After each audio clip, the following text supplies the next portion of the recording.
हमारे प्राचीन पुराणों में पहले ही भविष्यवाणी की हुई है। कलयुग का प्रभाव कैसा होगा, कलयुग में मनुष्य का व्यवहार कैसा होगा, कलयुग की स्त्रियां कैसी होगी, कलयुग में मनुष्य का आकार और आयु कितनी होगी, कलयुग में पाप और पुण्य की परिभाषा क्या होगी, कलयुग में मुक्ति पाने के कौन से मार्ग होंगे तथा कलयुग का अंत कैसे होगा आदि के विषय में हमारे प्राचीन पुराणों में कलयुग की भविष्यवाणी की गई है। भगवान श्री कृष्ण ने कलयुग की भयावहता का वर्णन गरुड़ जी के सामने किया है, जिसके बारे में प्राचीन गरुड़ पुराण में बताया गया है। तो चलिए जान लेते हैं कलयुग के बारे में की गई प्राचीन भविष्यवाणियां।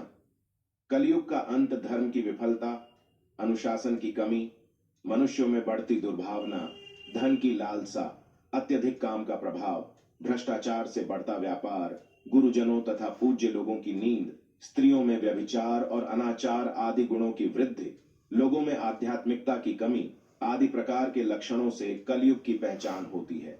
भगवान श्री कृष्ण ने कहा था कि कलयुग में मनुष्य का मन अत्यधिक कठोर हो जाएगा। मनुष्य अशांत, चंचल, धर्म से विमुख होकर अधर्म के पथ पर चलने वाले होंगे। उन्हें शास्त्रों का ज्ञान नहीं होगा, जिसके मुख से जो भी निकलेगा उसे ही शास्त्र समझा जाएगा। कलयुग के अंत में अधर्म और आसुरी शक्तियों का विनाश होगा और पुनः नए युग का आरंभ होगा, अर्थात फिर से सत्य युग का आरंभ होगा और सृष्टि का यह चक्र चलता रहेगा। चारों युगों में कलयुग अंतिम युग होता है। सबसे पहले सत्ययुग, उसके बाद त्रेता युग, फिर द्वापर युग और अंत में कलयुग। महाभारत के युद्ध के पश्चात कलयुग का आगमन पृथ्वी पर हुआ था। यह युग धार्मिक और आध्यात्मिक स्थिति में सबसे कम प्रगति करने वाला माना जाता है। मान्यता के अनुसार आज से 3137 साल पहले महाभारत का युद्ध हुआ और कलयुग का आरंभ इस युद्ध के 35 वर्ष के पश्चात हुआ, अर्थात भगवान श्री कृष्ण के अपने धाम जाने के बाद हुआ। श्री कृष्ण कहते हैं, कलयुग में लोग अपने स्वार्थ को ही सर्वोपरि मानेंगे। धर्म का त्याग करके मटेरियलिस्टिक उद्देश्य को पाने के लिए जी जान से कोशिश करेंगे। धर्म में विश्वास न होने के कारण लोग अन्यायपूर्वक आचरण करेंगे। यदि हम आज के समय में देखें तो पाप इतना बढ़ चुका है, मानो ऐसा लगता है कलयुग का अंत अब निकट आ चुका है। लेकिन कुछ विद्वानों के अनुसार यह तो बस शुरुआत है। आगे कलयुग और भी भयानक रूप लेने वाला है।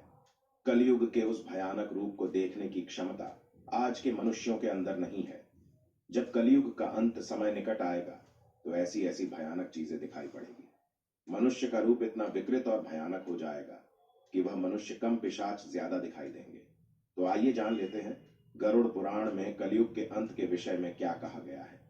गरुड़ पुराण के अनुसार एक बार गरुड़ जी ने भगवान श्री कृष्ण से पूछा, हे प्रभु, चारों युगों में कलयुग को ही सबसे भयंकर और दुख कारक माना गया है।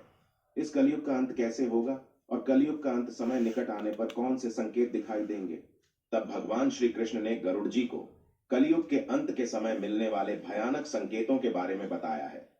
जब पृथ्वी पर चारों तरफ ऐसे संकेत दिखाई दे तो मनुष्य को समझ जाना चाहिए कि कलयुग का अंत निकट आ चुका है और अब सृष्टि का अंत प्रलय से होगा। सबसे पहला संकेत, भगवान श्री कृष्ण के अनुसार कलयुग का अंत समय निकट आने पर मनुष्य की आयु घटकर केवल 20 वर्ष ही